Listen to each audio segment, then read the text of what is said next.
Numbers 14:18-19. Si Yahweh ay hindi madaling magalit, mahabagin at handang magpatawad, subalit hindi niya ipinagwawalang bahala ang kasamaan.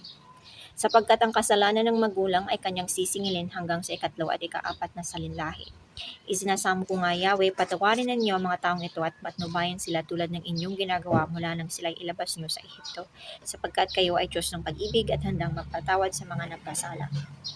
Ang panalangin na to ni Moses ay nagdulot ng pagbabago sa desisyon ni Lord regarding sa bansang Israel.